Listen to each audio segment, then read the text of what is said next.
امام بخاری رحمۃ اللہ علیہ یو بل باب قائم کړی باب من صلى بالناس جماعة بعد الزحام حدیث روایت نبی علیہ الصلوۃ والسلام صحیح حدیث روایت او موضوع حدیث دا چې کله د دوستان میز قضو شي د یو موضوع قضوی ګرځي میز ته مفکیش نه کلمیز قصدن در خپوت شي که په غلطی سره خپوت شي که د خوب په حالت کې خپوت شي سره ګول شي په هر حالت کې د قضوی شته اداري معاف کول کراوه خو غیر مقلدین امام بخاری رحمۃ اللہ علیہ دا خبره مننه ته کراهت امام بخاری رحمۃ اللہ علیہ دا خبره بیانوي چې کله د دوستان میز قضو شي د یک قضوی ګرځوي اته ته خبره ده چې کوم سره صاحب ترتیب دی کوم سره صاحب ترتیب دی اول آدم میز کو قضا او هغه بلد موضوع تدریج لاندو خو امام بخاری رحمۃ اللہ علیہ دا خبره ثابتوي چې کله د یو سره میز قضو شي هغه د موضوع قضوی ګرځوي نبی علیہ الصلوۃ والسلام حدیث بیان کړی یہ چاہتے جابر رضی اللہ تعالیٰ دا خبر بیانوی چاہتے عمر بن خطاب رضی اللہ تعالیٰ دا وارث د خندق په موقع باندې دغه د مزدګار میز پوت شي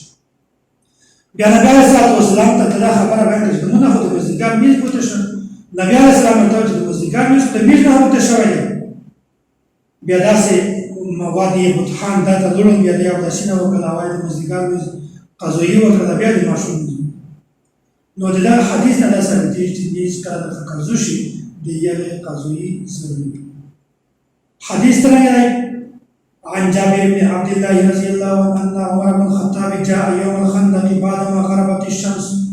حضرت عمر بن الخطاب رضي الله تعالى عنه د خندق په موقع باندې چې کله مرستر غوړېدا بیا د تل میز کړو فجعل يسب كفار قريش فقال يا رسول الله ما كنت أصلي العصر يا رسول الله من أخذ المسجد میز کړو حتى كانت الشمس إذا غربت قريش کله مرستر غوړېدا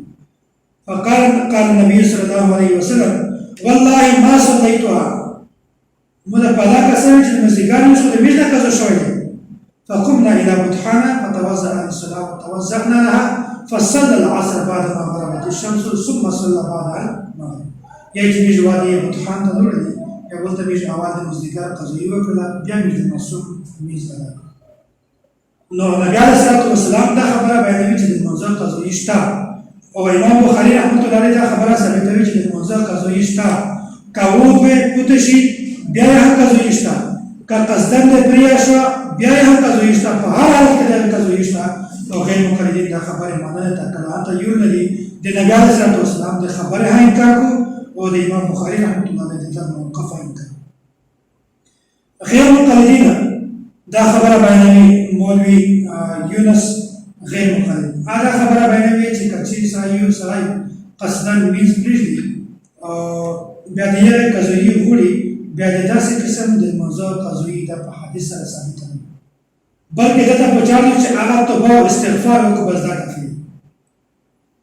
یا چې داسې موضوع قضیې په حدیث کې ثابت نه دي نو غیر مقلدین د دغې انکار کو دستور المتقی صفحه نمبر 149 دومره حواله غیر مقلد عبدالله روغړي دا یې چې بلوغت نه بعد کچې تر ماضي نه زیاتای بیا د یوې قضیې زمینه وکړي چې کوم د ادا کړي بس هغه کافي څومره غلطه نظریه خلک کوي نن سبا دور کې متجددین او توقعاتو هر سره په باندې شکلېږي چې خلک دغه نظریه بلاوي چې تاسو کله ماضي نه قضو شي بیا د یوې قضیې نشته چې کله ته وځوي میز راخپوت شي کوي چې څټه مرچک بس کوي چې څنګه ورچک شي بس هغه میز ادا کاوه قضیې نه میز ادا کاوه د موضوع وخت راوړل نو بعد غیر مقلد د امام بخاری او د صحیح او د نبی علیہ الصلوۃ والسلام د خبره مننه ته کړه فتاوا اهل حدیث جلد نمبر 1 صفحه نمبر 400 دا غیر مقلد مفتی عبدالستار فتاوا ستاریه جلد نمبر 4 صفحه نمبر 154 او غیر مقلد شیخ الحدیث اسماعیل سرفی رسول اکرم صلی الله علیه وسلم کی نماز صفحه نمبر 115 پدا کې لیکلي دي چې د قضیې ماضي قضیې نشته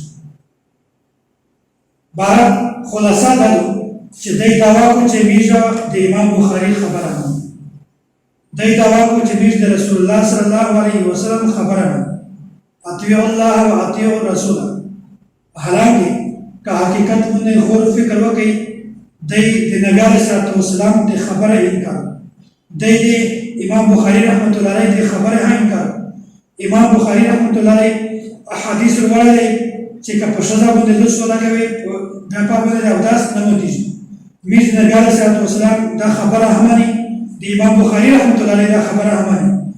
غیر مقلدین د نبی علیه الصلاة والسلام د دغه احادیث انکار وکړو، د غیر مقلدین د دغه امام بخاری رحمت الله علیه د خبره انکار هم.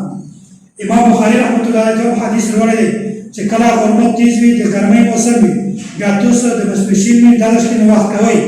چې کله موسم سوړ شي ولته یې کوي. نبی علیه الصلاة والسلام تفسیري حدیث روایت دی اذا اشتد الحر فابردوا بالصلاه. وغیر مقلدین د نبی علیه الصلاة والسلام خبره هم مني،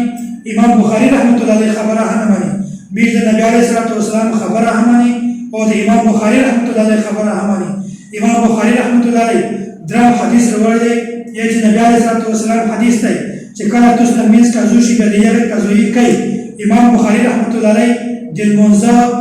قضایي نه بعد د یوې قضایي کړل ضروري ګڼي چې کله تاسو د منځ پوته شي د یوې قضایي